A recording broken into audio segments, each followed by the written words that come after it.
अपेक्षा व्यक्त करा आणि नंतर परत बोलता करणे आपण सगळे इथे दुरून आले आम्ही शेवगावकरांच्या वतीने बरोबर आहे या कार्यक्रमाचा सगळ्यात मोठा भाग आहे म्हणून आपल्याला जर कोणाला काही अपेक्षा मांडायचा बद्दल इथं मांडा बोला अवश्य बोला कारण अनौपचारिक कार्यक्रम कारण गेल्या 34 वर्षात मी परत इथे राहिले होते 34 इयर्स ओव्हर मी रोज एक दिवस करण्याचा प्रयत्न मी केला आणि या शाळेचं नातं पण मी सांगितलं आधी 3-4 प्रकारे मला ही शाळा जीवन असल्यासारखं आहे माझी शाळा म्हणून मी या शाळेचे तुमच्या सगळ्यांचे आणि संयोजन ज्याच्यात आमचं काही योगदान आहे त्याबद्दल पण मी पूर्ण आभार मानून आम्ही आता जरा लांब जर्नी करायची तर आम्ही आता निघणार आहे म्हणून बोलतो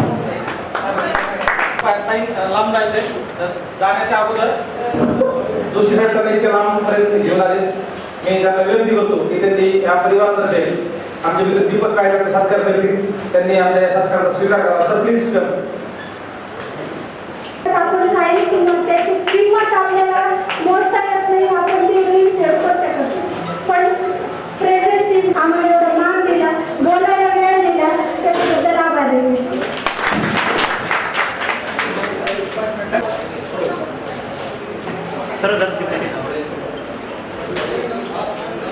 एक मिनिट सर मॅडम समोर मॅडम एक मिनिट समोर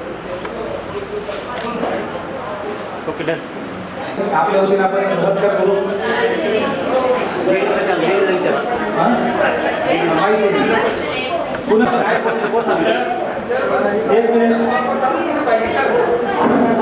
आपला जो व्हॉट्सअपचा ग्रुप आहे रेसिडेन्शियल 1987चा त्या ग्रुपचे ॲडमिन आम्ही दोघं जण आहोत मी आणि पूनम तर आपण आता सगळे जर या ठिकाणी आलेला आहात तर आम्ही जे 2 ग्रुप ॲडमिन आहोत तर त्यांनी आपल्याला एक आमची भेट म्हणून एक भेटवस्तू आणलेली आहे ते आम्हाला तुम्हाला सर्वांना द्यायची आहे सोबत त्याचा स्वीकार करावी विनंती तुम्हाला सर्वांना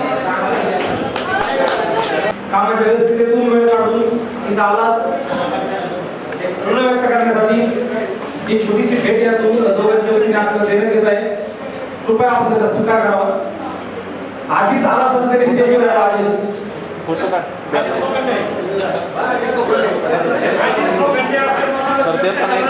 आधी सगळ्यांनी चरण दिली अनौपचारिक कार्यक्रमामध्ये फोटो घ्या आणि कोणी इकडे सर इकडे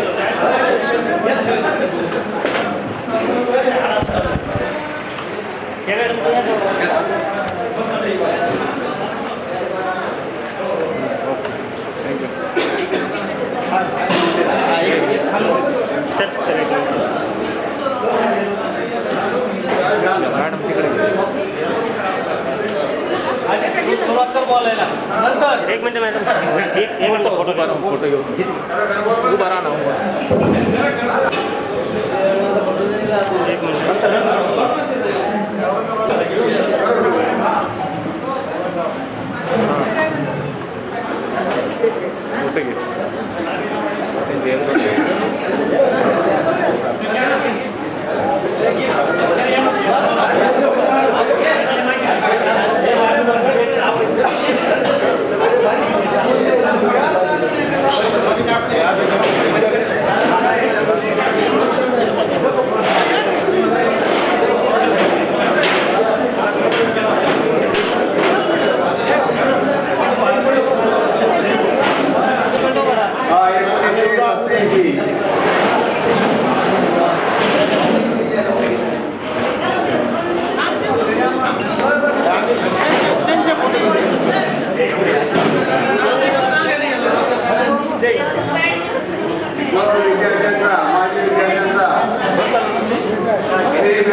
आणि यांचा हा ग्रुप तयार करण्यासाठी फार मोठा असे याचा वाटा उचललेली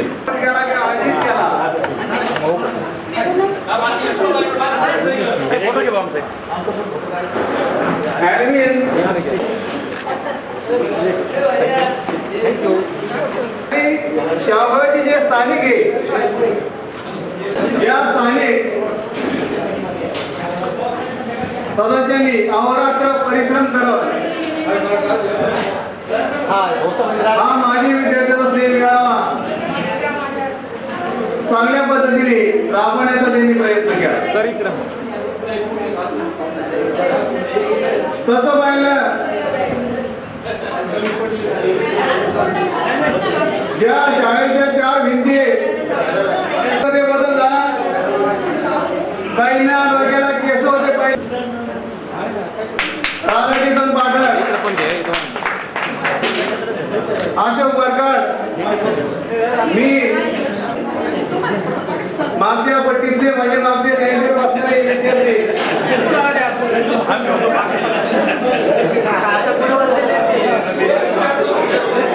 आणि सॉरी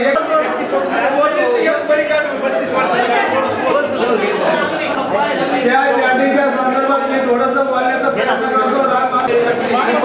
राग येतो.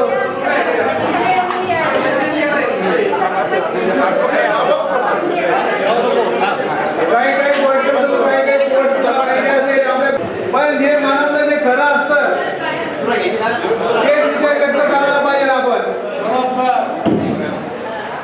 काम करतो हे चुकीच आहे.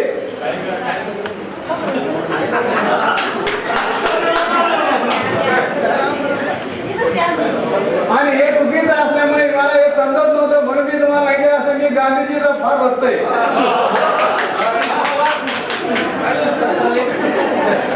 महात्मा गांधी सांगितलं सत्य अहिंसा कोरोना प्रेम आणि आत्मबल.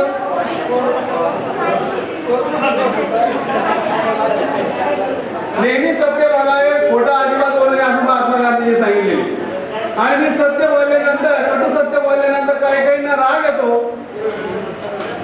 मॅडमला येत नाही कोणाला येत नाही पण आमचे काही काही मित्र असतात ते म्हणतात त्यांना राग येईल त्यांना राग येईल आणि काही काही तुम्हाला माहिती असेल लेट होऊन जातात. कसा लेट होणार आमचे मित्र म्हणजे कोण एकांची नाव सांगतो मॅडम. लेट होतो परंतु त्याला विनंती करून परत त्याला आपल्या ग्रुपमध्ये घेतलं जातं. त्याला माहिती आहे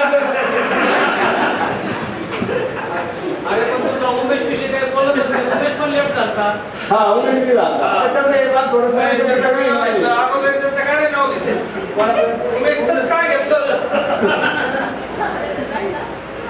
अशा प्रकारे तुम्हाला माहिती लेट होणं हे चुकीचं आहे. आणि त्यांना विनंती करणं हे चुकीचं आहे.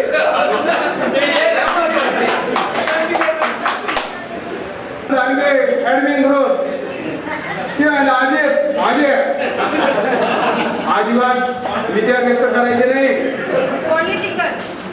हा पॉलिटिकल विचार व्यक्त करू नको. राग येईल.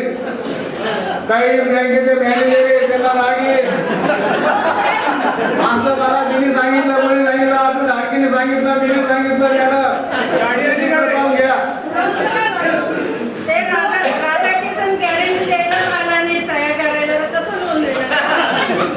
नका देऊन नोंद तुम्ही. आमची गाडी तयार आहे. सँक्शन करा. गाड्या नुसते आपल्या ग्रुपमध्ये फिरतात. त्या ग्रुपच्या बाहेर जातो त्या रोडवर येतच नाही गाडी. उद्यापासून ग्रुपवर तुम्ही गाणे लागू नका. नाही नाही गाणी टाकायला पाहिजे जे ऐकण्यासारखं आहे ते ऐकायला पाहिजे.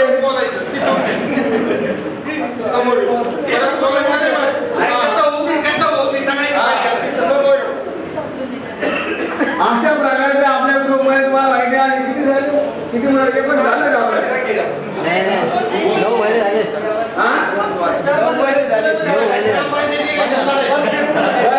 तो आधी जे खेळीमेळीने आपल्या ग्रुपमध्ये चाललेलं आहे. दुसरं म्हणजे मिलन का आपला मिलन एक कोल्हापूरून आला. मिलन कोण आहे मला माहिती पण मी त्याला ओळखतो. जेव्हा तो समोर दिसला तेव्हा मला कळलं हा मिलन आहे आपला मित्र आहे साचा मित्र आहे परम मित्र आहे. त्याला जेव्हा मी भेटलो मला बरं वाटलं. कारण की कोल्हापूरून येणं आणि शेवगाव येणे दखल घ्यायला पाहिजे. काही जे शहरामध्ये असतात त्यांना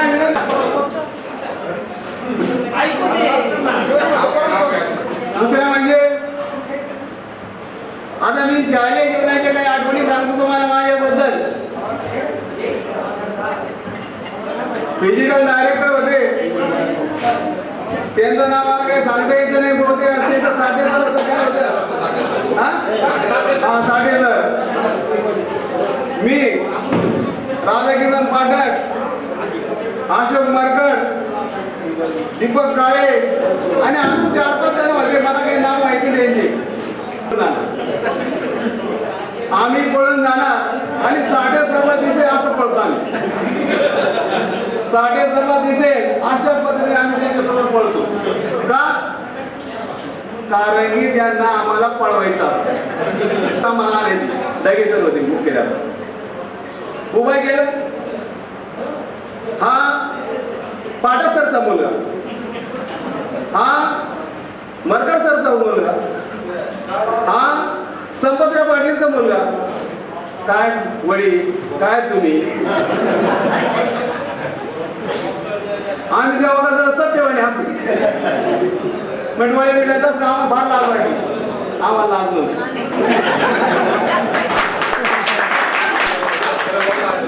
बाहेर आल्यानंतर आम्ही कसं आपल्या साडेसातला पोळाला कशी ऍक्शन केली, कसं नाटक केला, कसा अभिनय केला हे आम्ही चर्चा करायची. एक परीक्षा होती घटक चाचणीची. मी काय हुशार नव्हतं मॅडम. मी आहे तुम्हाला माझी खेळी मिळेल, माझं शिक्षण झालेले आणि माझ्या अपघाताने मी शिक्षक झालेले.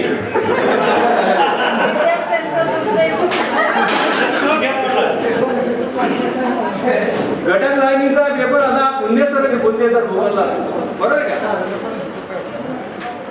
आणि मी कॉपी काढली त्याच्यातून. कॉपीचे पर्याय नाही आम्हाला. कॉपी काढली, सुरुवात केली. पुंदेसर तिकडं पाहत होत, पुढे दुसरीकडे. मी आपल्याकडे आलेलोच पाहत नाही. ऐकून घ्या, मी काही चेष्टा करत नाही, खरी परिस्थिती सांगतो तुम्हाला. आणि मी डायरेक्ट असं केलं आणि डायरेक्ट लिहायला सुरुवात केली. आले जवळ सांग तर ओढली. कोण आलं?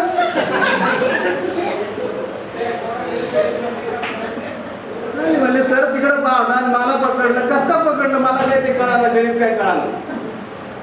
नंतर म्हणलं काही नाही, इकडं पाह, इकडं पाह, तिकडं पाह. मग मला आपल्याकडे जेव्हा पाहते ना तेव्हा त्यांच्यासोबत कॉपी काढली आणि लिहिलं. काय नाही म्हणली. आता मी माझं जे मनोगत आहे ते संपवण्याचा मी प्रयत्न करतो. शेवटी मी तुम्हाला थोडस, मी काय काव्य करीत नाही माझ्याला, कविता करीत नाही मी, कारण कविता मला अर्थ समजत नाही. मला नाही कळत. फुलाचे हार कशाला, आधाराचे भार कशाला, नाते जपले हृदयात, त्या नात्याला दार कशाला, त्या नात्याला दार कशाला. म्हणजे थोडक्यात सांगायचं म्हणजे आपलं जे नाते, जे सुंदर नाते, जे नजर नाते, त्याच्यामध्ये आपल्यामध्ये दरवाजे अजिबात नसतो. जेव्हा दरवाजे तेव्हा आपलं नातं तुटणार. आणि अशा प्रकारे मी माझे 2 शब्द ऐकले. कोणा काय झाला असेल तर क्षमा मागतो. आला तरी ठीक, नाही आला तरी ठीक. सांगतो मी गाडेकर रामराव. प्रॉपर आम्ही तळणी इथे राहिलो. सध्या ती औरंगाबादला एक व्यवसाय करतो जॉब इंजिनिअरिंगचा. आणि ज्यावेळेस मी शिक्षण घेतलं त्यावेळेस माझी परिस्थिती अक्षरशः नव्हती शिक्षण घ्यायची. पण साथीदार चांगले मिळाल्यामुळं ती 10वीपर्यंत एकत्रच ग्रामीण भागातले विद्यार्थी असल्यामुळं त्यांच्यासोबत तिथपर्यंत गेलो. नंतर 11वी 12वी केली. 5 झाल्यानंतर 10वी. पुढं ज्यावेळेस 12वी झाली त्यावेळेस मी फर्स्ट इयरला ॲडमिशन घ्यायची. तर मला असंच एक नातेवाईकांनी दुसरीकडे जॉब करून सांगितला. तर बाहेरून मी 3 वर्ष कॉलेज करून 5 वर्ष इरिगेशन डिपार्टमेंटमध्ये 5 वर्ष CL कार्प म्हणून नोकरी केली. तर तिथं सुटेबल नसल्यामुळं मी ते सोडून आता स्वतःचा व्यवसाय करतोय. कॉलेज पंढरपूर इथे आमच्या आईच्या नावानेच तिचं हे केलं आहे. मुंबई इंजिनिअरिंग म्हणून जॉब करतोय त्या कंपनीतनं. आणि सध्या तिकडंच साईड आहे औरंगाबाद सिटीमध्ये. ठीक आहे, धन्यवाद. मी भाऊसाहेब राधा किसन आणि अशोक पहाटे 5-5:30 आम्ही भारती हायस्कूलला व्यायामाला जायचो. भारती हायस्कूलला व्यायाम म्हणजे भाऊसाहेब राहायचा पेट्रोल पंप घरी. तिथून तो शास्त्रीनगरमध्ये माझ्याकडे यायचा, मग अशोककडे, मग पाटककडे, आणि असं रमत आम्ही भारती हायस्कूलला व्यायामाला जायचो. आपली तब्येत पहिल्यापासून अशीच, व्यायाम काहीतरी केला नाही. कारण तो बाहेर पडताना नेहमी मी काडीपेटी खिशात ठेवायचो. आणि एक कार्यक्रम असा होता की गल्लीतून चाललो की अशोक काय करणार, लात मार, याची कडी वाजव, त्याची कडी वाजव. अशी जाताना पहाटे 5 वाजता मी गल्ली आम्ही उठून जायचो. शास्त्रीनगरवरून मग उठूनच जायचो. आणि एक ठरलेलं असायचं की नका असे ना ते गाणी कंडक्टर म्हणून राहायचे की त्यांचा मुलगा होता संजय गाणी आमच्या बरोबरच होता. आता त्या दिवशी नेमका भाऊसाहेबचा टर्न होता. भाऊसाहेबचा टर्न होता आणि गाणी काकूनी पण पक्का ग्रुपट करून बसलेला होत्या. जसा भाऊसाहेब कडी वाजवायला गेला त्यांनी कडी उतरली. वेगळ्या मूर्त्या करून झोपू पडतात. पण एक आहे, त्या दिवशी एवढं स्कूल असून सगळ्यात पुढे ना मूर्तीला जाळी पण मी पुढे असं, पण हे सगळे मागवते मी सगळ्यात पुढे होतो त्या दिवशी. आम्हाला आमच्या वाड्यात दररोज होतो आपले क्लर्क होते, ते की मला नका चावी द्यायचे.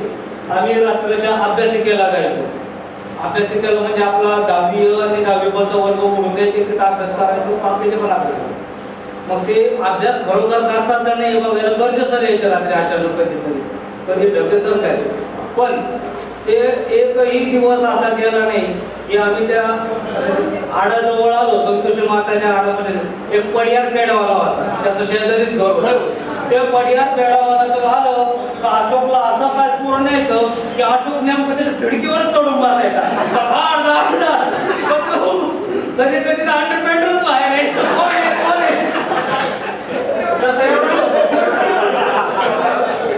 त्या पडियारला आम्ही कधी 11 वाजेपर्यंत झोपू दिलं नाही.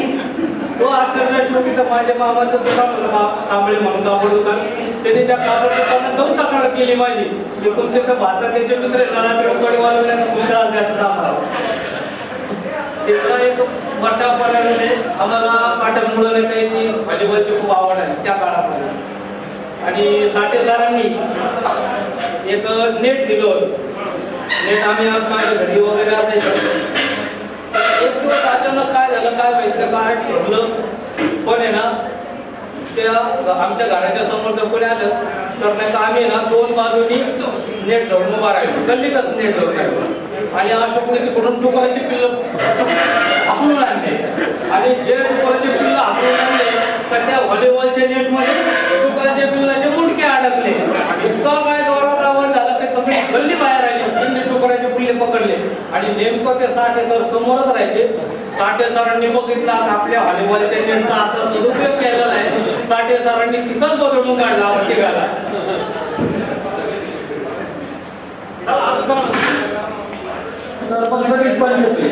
कारण आदित्य सांगितलं की मी शिक्षक झालो, तर आदित्य पुढे माहीत माहिती होती मी कधी शिक्षक म्हणून मला. आणि मी कसा शिक्षक झालो ते मला कळलं.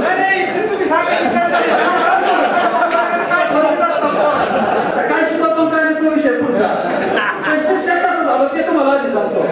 तुम्ही सगळे कोणी 10वी 87 ला पास झाला असता, आम्ही नापास. आता नापास झाल्यानंतर काय करायचं, 8वी त्याला ऍडमिशन नव्हतं, आताही तिकीट झालेली.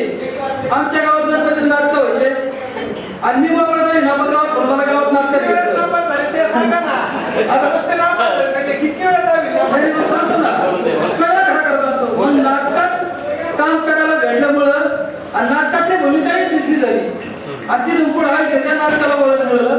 एक मनाचा प्रश्न मिळाला की आपण नाटकाचा पाठांतर जर यशस्वीरित्या करतो तर वर्गात अभ्यास करू शकत नाही. त्याच्यानंतर मित्रांनो खरं सांगतो 2 वेळेस इंग्रजीत नापास झालो आणि तिसऱ्या वेळेस पास झालो. पुढे मात्र MA पर्यंत नापास झालो. वडिलांची कृपा काय असेल ते शिक्षण झालं. परंतु काही प्रसंग असे येतात की खरोखर आज आपला सगळा विद्यार्थ्याचा मेळावा बघून बरेचसे दिवस घडता. कारण मी तुम्हाला सांगतो आता तुम्हाला मी तर जाईल वर्गात आता आमच्या बहिणी काही मुलं जे मला सगळं येणार नाही आणि त्याच्या पुढे मला नोबल येणार बाळ आहे. आता येणार बाळाच्या पुढे थोडासा बाळ असायला झालो आणि मग पुढं तरी फक्त सर म्हणून पुढे त्याला लागला. आता सगळे बाळ सरतात त्याचा म्हणजे जसं काय म्हणतात ना निसर्ग बदल आणि निसर्गाचा नियम आहे तसं माझ्या जीवनाचा हळूहळू बदल होत गेला. आता पुढे लेडीज पात्र केलं होतं चित्र डोळ्यासमोर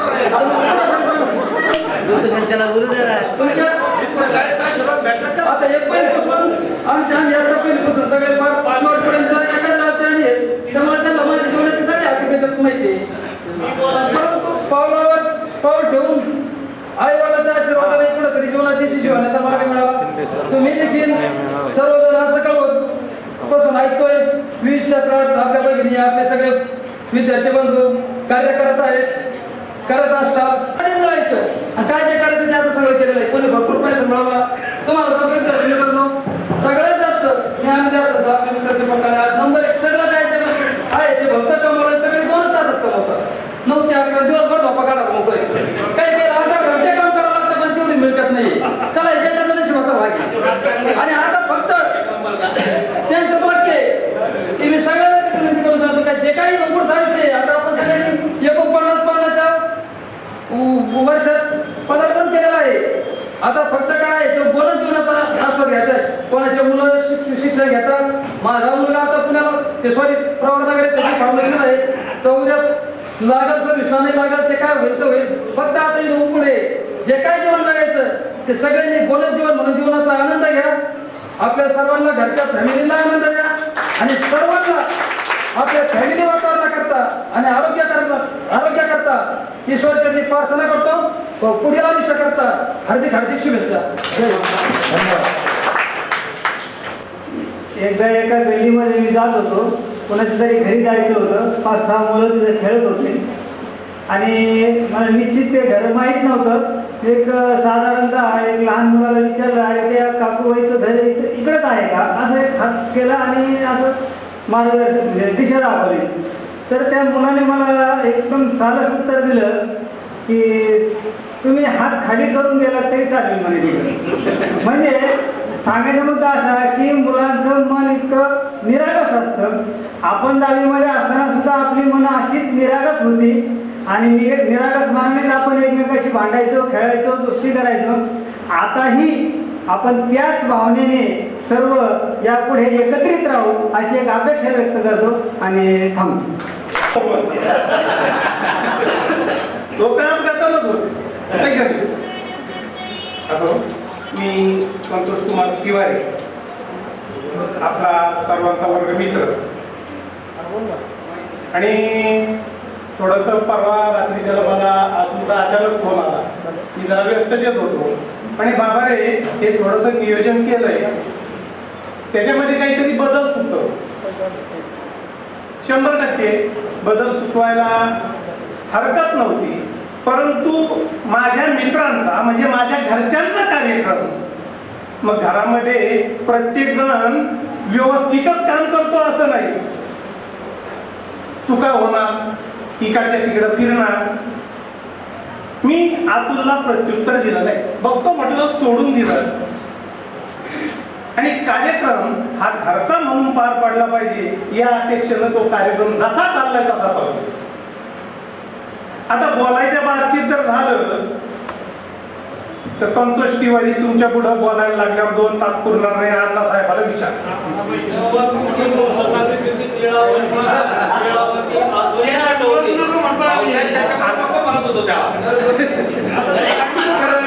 आपल्या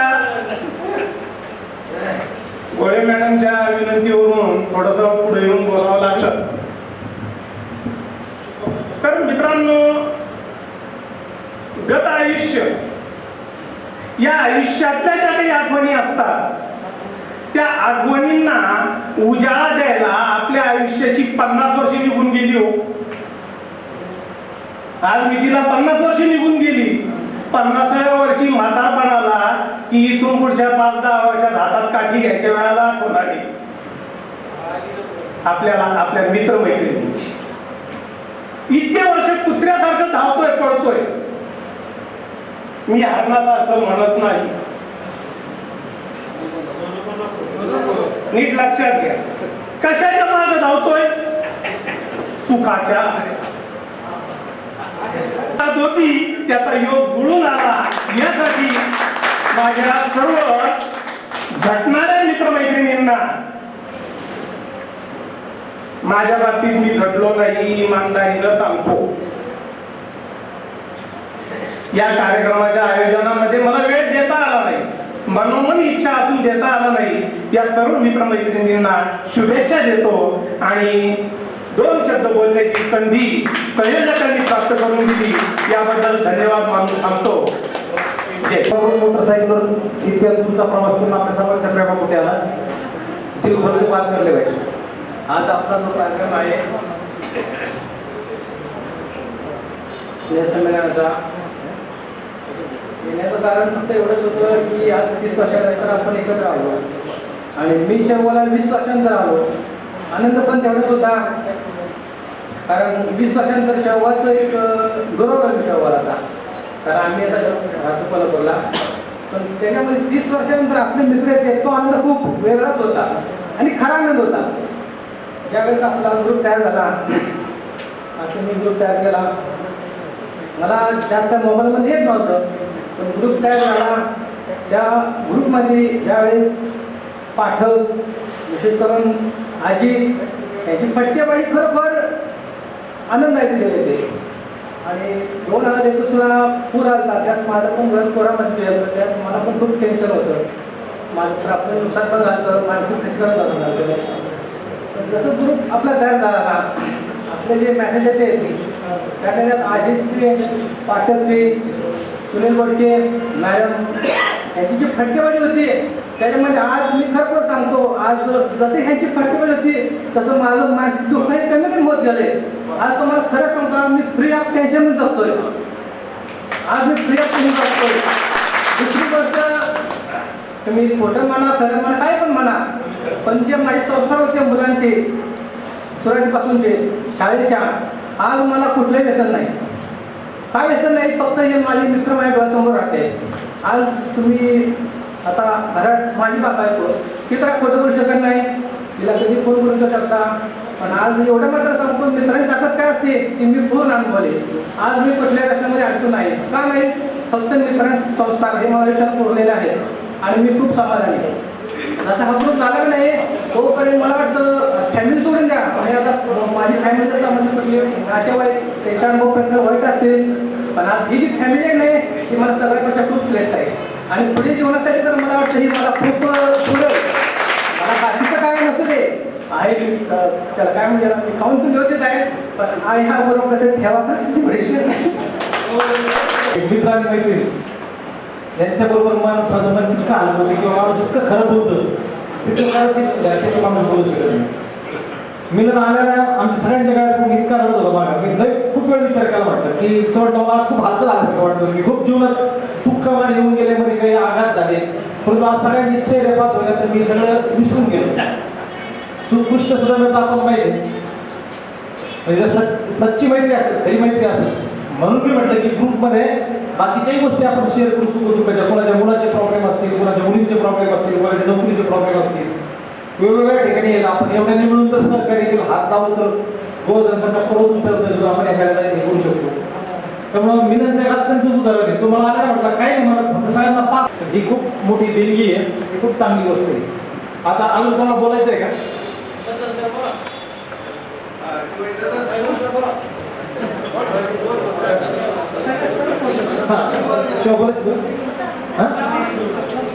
वयाच्या एका उत्तरार्धामध्ये किंवा वेगळ्या स्टेजमध्ये जातात. गौतम शिरांचा प्रपंच अतिशय एका सांगा झालेला आहे.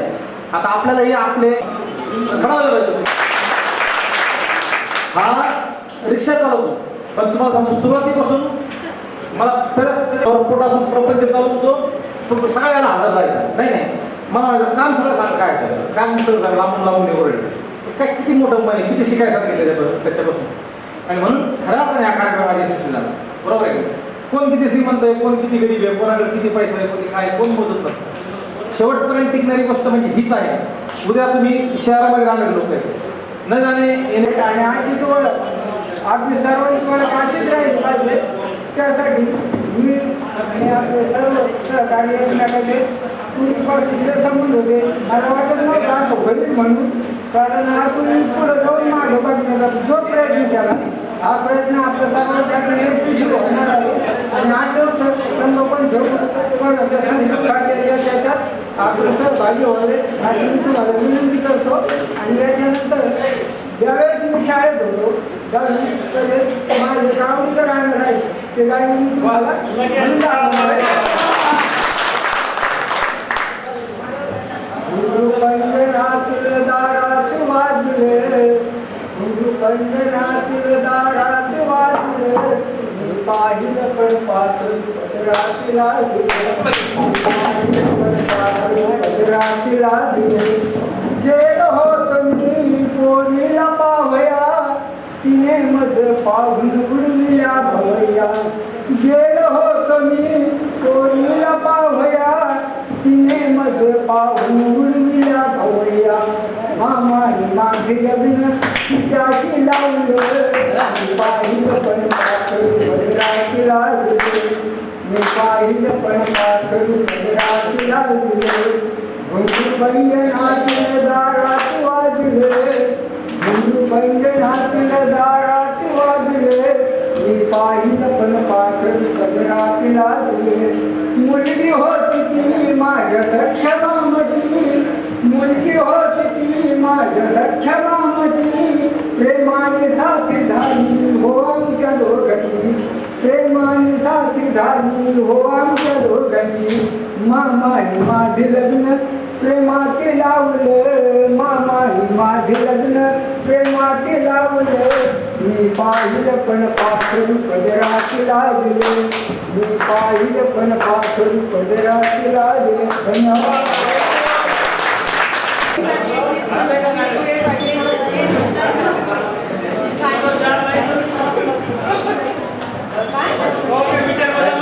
आणि बराचसा चांगला रिस्पॉन्स. शेवगाव टीमचं पुन्हा एकदा जोरदार स्वागत आणि अभिनंदन. सगळ्यांचा कल्पना व्हायला पाहिजे मित्रांनो. खूप सारे एफर्ट्स त्या मंडळीने घेतले. पुन्हा मी आपण आम्ही नगरला होतो, पण बाकीचे सुनील, त्याच्यानंतर भाऊसाहेब असेल, अण्णा असेल, हरिभाऊ असेल, त्या मंडळीने ॲक्च्युली खूप काम केलं. व्हॉट्सअपला मेसेज टाकलं, मोटिवेशनल जे काही मेसेज आहेत ते फॉरवर्ड करणं ते वेगळं आणि ॲक्च्युली काम करणं, ती युनिटी या टीमनं दाखवली.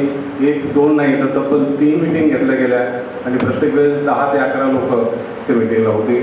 सगळी लोक सर्व्हिस काममध्ये वेगवेगळ्या सेक्टरमध्ये काम करणारी मंडळी आहेत, तरी त्यांनी वेळ दिला. आपल्याला त्यांना ॲप्रिशिएट नक्की करायला पाहिजे. आणि दुसरी गोष्ट की आत्ता आपण 50मध्ये आहोत मित्रांनो. 48 खाली कोणी नसावं, 47-48 हे सगळे एज ग्रुप आहे. परंतु हे सगळं करत असताना इथून पुढचा जो कालावधी आहे तो आपल्यासाठी महत्त्वाचा असणार आहे. अनेक व्याधी आपल्याला ग्रासण्यासाठी टिकून असल्या, जेवढं आपण फिजिकली आणि मेंटली फिट राहू तेवढं आपण सक्षमपणे आपल्या आयुष्याला सामोरं जाणार आहे. मला जास्त वेळ नक्की घ्यायचा नाही, पण मी उदाहरण सांगेल की प्रत्येक माणूस ह्युमन बिईंग आहे की नेचरशी अतिशय क्लोज आहे. निसर्गाचे सगळे नियम आपल्याला तंतोतंत लागू पडतात. ईगल म्हणजेच गरुड पक्षी, याचं आयुष्य सरासरी 70 वर्षांचं असतं. परंतु ज्यावेळेस तो गरुड 40 वर्षांचा होतो त्यावेळेस त्याची जी चोच असते की ज्याने तो त्याच्या वजनाच्या जवळजवळ तिप्पट वजनाचं भक्ष्य पकडू शकतो. जर गरुडाचं वजन 20 किलो 25 किलो असेल तर तो 70 किलोपर्यंतचं भक्ष्य पकडू शकतो आणि अर्धा किलोमीटरपर्यंत त्याला उचलून हवेतून घेऊन जाऊ शकतो. ही त्याची क्षमता आहे, नॅचरल क्षमता आहे. परंतु ज्यावेळेस तो 40 वर्षाचा होतो त्यावेळेस त्याची चोच बेंड झालेली असते, वाकडी झालेली असते आणि त्या बेंड झालेल्या चोचीमुळं त्याला भक्ष्य पकडणं शक्य होत नाही. हा पहिला चेंजेस. दुसरं चेंजेस म्हणजे सगळ्यात मोठं त्याचं जे ताकद आहे ते म्हणजे त्याचे पंख आहेत. तर 40 वर्ष प्रवासमध्ये त्याच्या पंखाची लांबी प्रचंड वाढलेली असते, त्याचं वजन वाढलेलं असतं आणि ते पंख त्याच्या शरीराला घट्ट चिकटलेले असतात की जेणेकरून त्याला पहिल्यासारखं त्या स्पीडने उडता येत नाही आणि त्या पक्षावरती झडप घालता येत नाही. आता त्याच्याकडे दोनच ऑप्शन असतात वर्ष 40मध्ये. एक तर गिधाडासारखं दुसऱ्यावर अवलंबून राहायचं, त्याने गेलेली शिकार खायची आणि जो रुबाब असतो तो रुबाब गमावून बसायचा. आणि दुसरं ऑप्शन असतं की कितीही त्रास झाला तरी स्वतःला ट्रान्सफॉर्मेशन करायचं आणि चेंजेस करायचे. तो स्वतः उंच डोंगरावरती तो जातो, इथं सहजासहजी त्याला कोणी मारणार नाही, कोण जर पक्षी त्याच्यावर अटॅक करणार नाही अशा पद्धतीनं जातो. पहिली गोष्ट करतो तो म्हणजे त्याचे पंख, त्याचं वजन खूप जास्त झालेलं आहे, ते पंख त्याने स्वतःच्या चोचीने तो सगळे पंख उपसतो.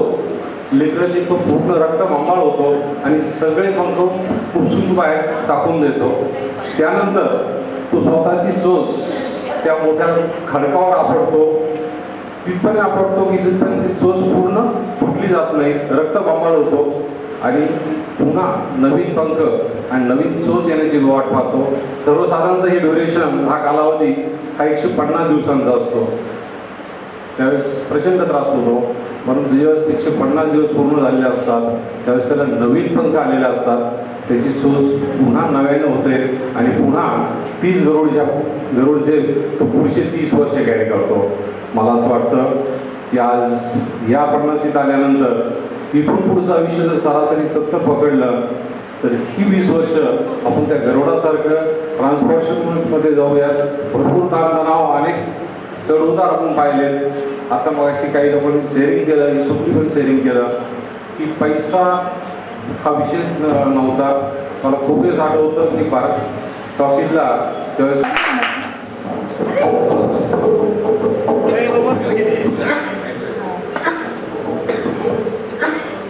कवितेचं नाव आहे रस्ता.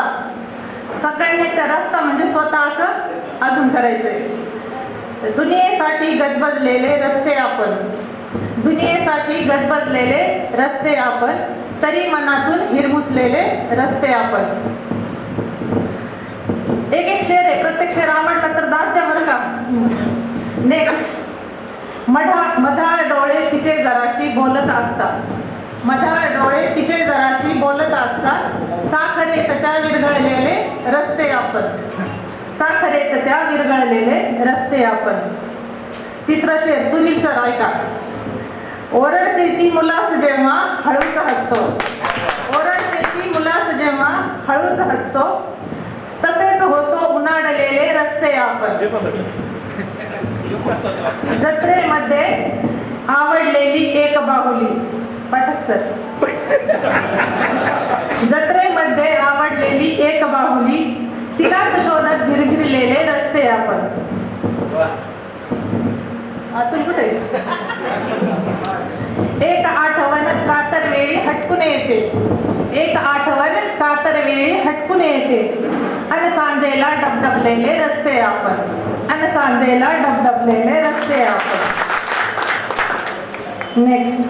शिकायची तर इच्छा होती ऐपत नव्हती, शिकायची तर इच्छा होती ऐपत नव्हती, परिस्थितीने थांबवलेले रस्ते आपण, परिस्थितीने थांबवलेले रस्ते आपण. आणि किसो. नेक्स्ट. परिस्थितीच्या छाताडावरती पाय रोवणी, परिस्थितीच्या छाताडावरती पाय रोवणी, आयुष्याचे सावरलेले रस्ते आपण, आयुष्याचे सावरलेले रस्ते आपण.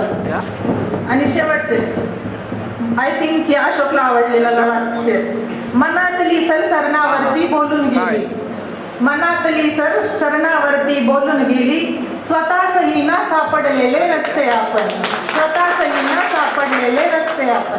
थँक्यू.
हा इकडे पहा समोर पहा समोर समोर आगे दे.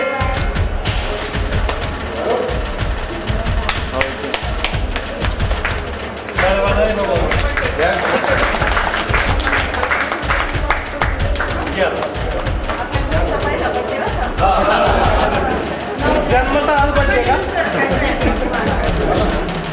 आणि आता ते पट